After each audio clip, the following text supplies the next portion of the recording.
இந்த வீடியோவில் வந்து நம்ம ஆட்டோமேட்டிக் ஃபில்லட்டிங் பார்க்கலாம். ஃபர்ஸ்ட் இந்த ஆப்ஷனை பிக் பண்ணிக்கலாம். இதில் டைப்பில் பார்த்தீங்கன்னா ஃபேஸஸ் செலெக்ஷன் கரண்ட் சாலிட்னா இது ஃபுல்லாக வந்து எடுத்துக்கிறோம்.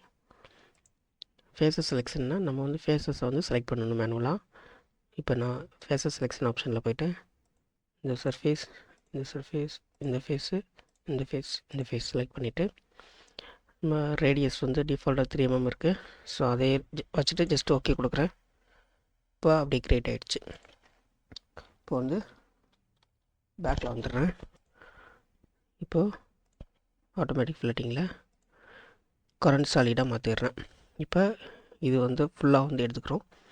இப்போ இதில் ஜஸ்ட்டு 4 mm மாற்றிட்டு ஜஸ்ட் ஓகே. இப்போ ஃபுல்லாக வந்து இது ஃபில்லட் ஆயிடுச்சு.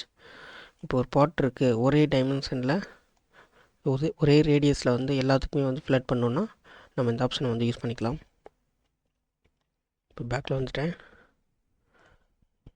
இப்போது கரண்ட் சாலிடில் இருக்குது. ஃபஸ்ட்டு வந்து ஃபங்க்ஷனல் ஃபேஸஸ் இதை செலக்ட் பண்ணுறேன்.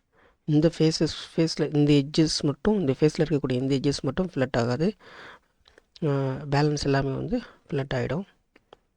இப்போ ஜஸ்ட் ஓகே. பார்த்திங்கன்னா நம்ம செலக்ட் பண்ண இந்த ஃபேஸஸ் தவிர பாக்கி எல்லா சைடுமே வந்து ஃபில்லட் ஆகிடுச்சு. இதுதான் வந்து functional phase. Next parting element.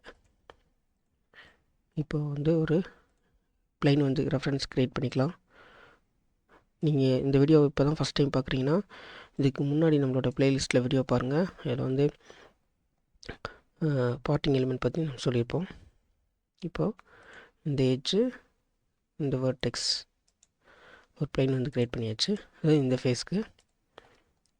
இப்போது ஆட்டோமேட்டிக் ஃபில்லட்டிங்கில் பார்ட்டிங் எலிமெண்ட்டை செலக்ட் பண்ணிவிட்டு